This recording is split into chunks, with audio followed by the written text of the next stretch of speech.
Dallas on a Monday night. Dallas in the house. What an incredible crowd. I think the folks of Dallas. It's because I meet with young, amazing people like those young girls all over this country, all over the world. We are going to be fine as long as we let them lead. So I'm so proud of you all. So proud. So normally when we have our conversations, we're sitting in the living room. Yeah, we don't have on high heel shoes. I know. We're kicked back on the couch. You look cute though. Well, you dressed up pretty well yourself. We cleaned up for you guys. But what we thought tonight is we're going to let the wonderful people of Dallas into our conversation. Okay, all right? Get ready. But since we are in Texas, I thought what we should begin is with a little conversation about a special relationship you have with another former president from Texas. We see a lot of stuff going on between you two, so maybe you could share what is it about President Bush that you find so attractive? Because he clearly finds you attractive.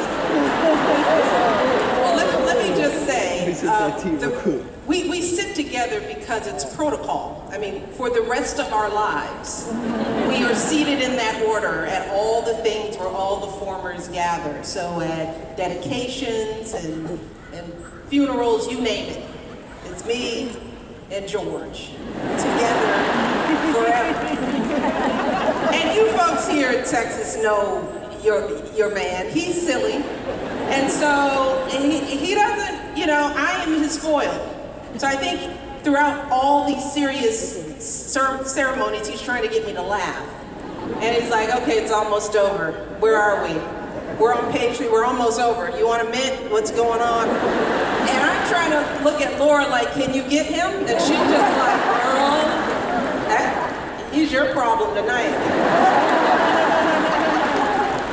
But I think what I find in him is I think what you have come to know. I mean, we come from different political parties, but I can appreciate someone who has values. And he is kind, and decent, and honorable, and honest.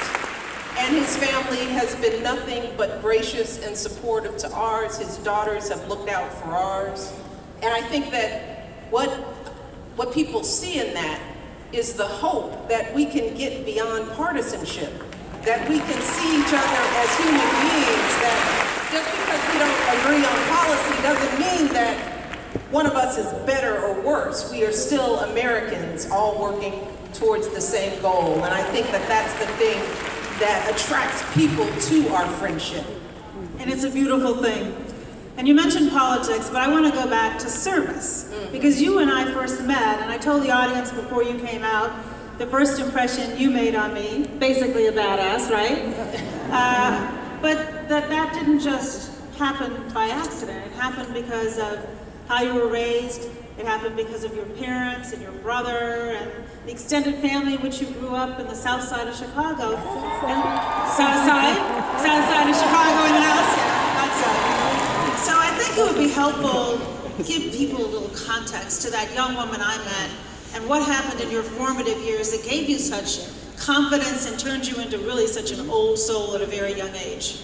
Well, I think like a lot of people, I grew up in community, you know, the community of this broad extended family where you had cousins and cousins of cousins and people who you sort of thought were cousins and you didn't really understand why you were a cousin, you probably weren't, and there was a story there that nobody was going to tell you.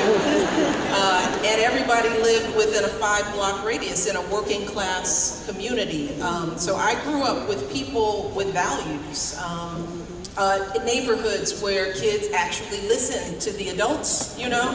So if you walked on somebody's grass or did something wrong, neighbor lady X was gonna call your mother, and your mother wasn't gonna curse out neighbor lady X, she was actually gonna whip your behind because you were supposed to respect your elders.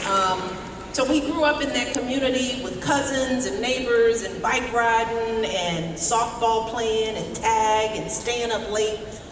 We grew up with grandparents. All of my grandparents were alive and lived within a mile radius of us. So you were at Christmas over such and such and celebrated every birthday because my mother and father both had lots of brothers and sisters. So we saw our parents living out the values of family and community and service. I had an aunt who was a music teacher who taught all the kids in the neighborhood and opened up the church basement for what she called an operetta workshop to expose young kids in the inner city to opera and music and acting and learning your notes and your scales. I saw her serving. My father was a precinct captain, so he was one of those people who would go door to make sure that our neighbors had their needs met. So we grew up with these values. And when you grow up and you see your family always striving in some way, you know, my father had MS, and he contracted it in the prime of his life. And imagine a young man who was a boxer and a swimmer before he had kids not being able to walk without the assistance of a cane.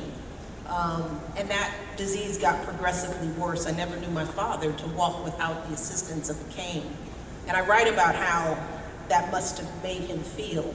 You know, so work became his replacement, you know, showing up in a way as a breadwinner, you know, for him, showing us every day that he would get up without complaint, you know, to go to that blue-collar job and work that shift and come home and fill his life just with us, and give to other kids and be that adult figure to my brother's friends and to my friends and to all the nieces and nephews. He was the person people would come to. They would sit at his little recliner and introduce them to his girlfriends and try to get his opinion about the world. And I saw my father just give of his time endlessly. I think those were some of the roots that shaped me very early on and taught me that time was something you give others, that you don't hoard it. So you also had this big brother, and earlier today, big brother Craig, earlier today when we were speaking with the young girls, one of them is a twin, and she talked about competing with her brother. So how did you deal with the fact that you had this older brother who was outgoing and gregarious, and always ahead of you in school, and you even followed to college? So what was that like? Well, my brother was my first major crush, you know? I mean, I adored my brother just like everybody else did. He was that light, but he was my protector in a way. And I share that because, you know, people often ask what makes a strong girl, and a lot of times we point to other female figures in that child's life. We look to the mother, but it's so important for the men in the room to remember that having a positive and loving and respectful male presence in your life. You know, my father taught my brother to respect me. You know, if he said a wrong word or cursed in front of me, he would get in trouble.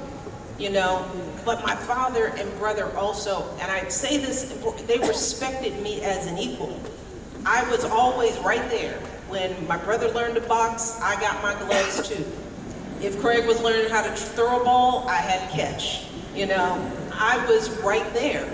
So for me, I had two men in my life very early on who set a high bar for me of what I should expect in others. And I think that that's, you know, I mean, so in a way, I never saw my brother as competition. You know, he was that light that would always shine on me. He would turn the attention to me, and I grew up being Craig's little sister, and guess what? Now he's Michelle Obama's brother. You got the last laugh. I think I got the last laugh. You definitely got the last laugh on that one. Now this audience and people around the country and around the world have had a chance to see your mom in the White House. But what was it like having Marion as a mother growing up? What kind of a role model did she provide, an inspiration and parenting style did she have? You know, the thing that I loved about my mother, and I realized the wisdom in it, is that she valued our voices. She and my father were the first people who taught me that what I had to say was interesting. Because they didn't parent in that sort of children should be seen and not heard kind of theory, you know. They encouraged us to speak our minds. They talked to us like we were adults. You know, my mom, I say in the book that she says, I'm not raising babies, I'm raising adults. So I want to teach you at a very early age how to think for yourself and how to reason, which means that I have to be willing to share the truth with you on so many different levels. So we were always the center of the conversation in a respectful way, mind you. You know, you couldn't just go off, you know, but you had to communicate in a respectful way. But my mother was also my first and best advocate.